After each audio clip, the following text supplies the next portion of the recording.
స్త్రీ వశీకరణం కానీ పురుష వశీకరణం, ఈ రెండు వశీకరణాలు స్త్రీ కానీ పురుషుడు కానీ వర్తిస్తాయి. మనం చెప్పిన మాట వినకపోయినా మన దగ్గరికి వచ్చే విధంగా, మనం మాటకి గౌరవించే విధంగా, మనం రమ్మంటే రావాలి, పొమ్మంటే పోవాలి, కూర్చుంటూ కూర్చోవాలి, లెమ్మంటే లేవాలి, మనం చెప్పిన మాట గౌరవించి మనం పెళ్లి చేసుకోవాలనే విధంగా కూడా స్త్రీ వశీకరణ కానీ పురుష వశీకరణం కానీ ఉంటుందమ్మా. ఈ వశీకరణం అనేది వాళ్ళకి ఏ విధంగా ఎవరి గురించి మనం చేయాలనుకుంటున్నామో వాళ్ళ పేరు మీద కూడా ఆ వశీకరణం పట్టుకొని ఆ మంత్రం ఒకటి చెప్తాను. ఆ మంత్రం మీరు జపించగలిగారంటే, ఆ వశీకరణం పట్టుకొని ఆ మంత్రం జపిస్తే 11 రోజుల్లో ఆ వ్యక్తి, నువ్వు ప్రేమించిన వ్యక్తి కానీ, అమ్మాయి కానీ, అబ్బాయి కానీ 11 రోజులు మీ దగ్గరికి వచ్చేది ఖచ్చితంగా గ్యారెంటీగా జరుగుతుంది. ఈ రోజున ఇలా వింటారు. ఇలా వినక తప్పదు. ఎందుకంటే ఇది మీ గ్రహస్థితి. అసలు కుంభరాశి జాతకులు ఈ రోజు ఎలా ఉండబోతుంది, ఎటువంటి ఫలాలు పొందుకోబోతున్నారు, తదితర అన్ని వివరాలు కూడా వీడియోలో తెలుసుకుందామండి. వీడియో ఎక్కడా స్కిప్ చేయొద్దు. దయచేసి పూర్తిగా చూడండి. అప్పుడే మేము ఏం చెప్పబోతున్నామనేది మీకు అర్థమవుతుంది. వీడియో నచ్చితే లైక్ చేయండి. మీ లైక్ మాకెంతో సపోర్ట్ అండ్ ఎంకరేజ్మెంట్గా ఉంటుంది. ఇక ఆలస్యం చేయకుండా వీడియోలోకి వచ్చేద్దాం. ఇక ఈ రాశి జాతకులు కాస్త కోపాన్ని ఈ రోజున ఎక్కువ ప్రదర్శిస్తూ ఉంటారు. జరిగే ఏ విషయము కూడా వీరికి అస్సలు నచ్చదండి. ఎవరు ఏది మాట్లాడినా వీరికి కాస్తంత చిరాకు ఎక్కువగా ఉంటుంది. ఈరోజు మీ మనస్థితి ఇలాగే ఉంటుంది. ఈరోజు ఎక్కువగా కోపం ప్రదర్శించడం వల్ల కాస్త ఎక్కువ ఇబ్బందులకు లోను కాబోతున్నారు. ఇది వీరి యొక్క బలహీనత. వీరికి మనోచాంచల్యం కూడా ఉంటుంది. మాట విషయంలో జాగ్రత్త. సంతోషంలో ఉన్నప్పుడు మాట ఇచ్చేయడం, బాధలో ఉన్నప్పుడు మాట వదిలేయడం వీరి తంతు. ఈ రోజున మీరు కఠినంగా ఉండండి మాట విషయంలో. ముఖ్యంగా మీరు ఎవరికైనా మాట ఇచ్చే విషయంలో, ఎవరి మాట అయినా మీరు వినే విషయంలో తగిన జాగ్రత్తలు తప్పక తీసుకోవాల్సిందే. ఎప్పుడు కూడా మీరు ఖాళీగా ఉండరండి. ఏదైనా సాధించాలి అనే పట్టుదలే అధికము.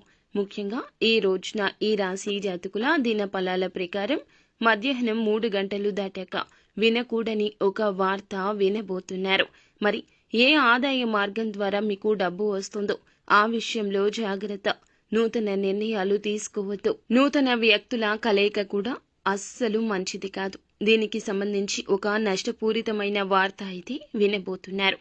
అది ఉద్యోగ పరంగా కావచ్చు, వ్యాపార పరంగా కావచ్చు, మీరు ఉన్న రంగాల్లో ఏ విధంగా అయినా వార్త కావచ్చు. మీకు వచ్చేటటువంటి కీలకమైన ఆదాయ మార్గాలు త్వరలో మూసుకుపోబోతున్నాయి. మీరు అస్సలు అశ్రద్ధ వహించకండి. ఖచ్చితంగా జాగ్రత్తలు తీసుకోండి.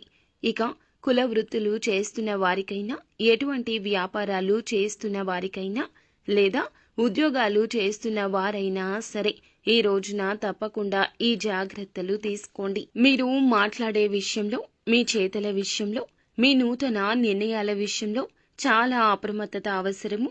మొండి బకాయిలు వసూలు కాకపోవడం, వస్తున్న ఆదాయం చివరి క్షణంలో ఆగిపోవడం, రావాల్సిన ధనాన్ని ఎవరైనా రాకుండా మిమ్మల్ని అడ్డుకోవడం ఇలా సంభవించవచ్చు. ఇక ఈ వార్త విని మీరు కోపంతో ఊగిపోతారు. చాలా వరకు మానసిక అశాంతికి కూడా గురి అవుతారు. ఇటువంటి ఈ వార్త మీరు ఏ రంగంలో ఉన్నా ఈ రాశి జాతకులకు అందరికీ వస్తుంది అని కాదండి. కొంతమందికి మాత్రమే ఈ విధంగా అననుకూలంగా కనిపిస్తుంది. ఇక మిగిలిన అంశాలు చూస్తే మిశ్రమంగానే ఉన్నాయండి. వ్యాపారస్తులకు కాస్త మిశ్రమ ఫలితాలు ఎక్కువ ఉన్నాయి. వ్యాపార జీవితం గురించి కీలక ఆలోచన చేస్తారు. తీసుకునే నిర్ణయాలు మీ యొక్క భవిష్యత్తుకు బంగారు బాట కావాలే తప్ప ఇలా ఇబ్బంది పూరితమైన వార్త కాకూడదు. కాబట్టి మీరు చేసే ఆలోచన సొంత నిర్ణయాలకే ప్రాధాన్యత ఇవ్వకుండా ఎవరైనా అనుభవజ్ఞుల యొక్క సలహాను, కుటుంబ సభ్యుల యొక్క సలహాను పరిగణలోకి తీసుకోండి. ఇక మీరు మరింత ముందుకు సాగడానికి, మరింత మీ జీవితంలో లక్ష్యాలు సాధించడానికి నిత్యము లక్ష్మీదేవిని ధూపదీప నైవేద్యాలతో ఆరాధించండి. అలాగే గోమాతను కూడా పూజించండి. మరిన్ని శుభకర ఫలాలు పొందుకుంటారు.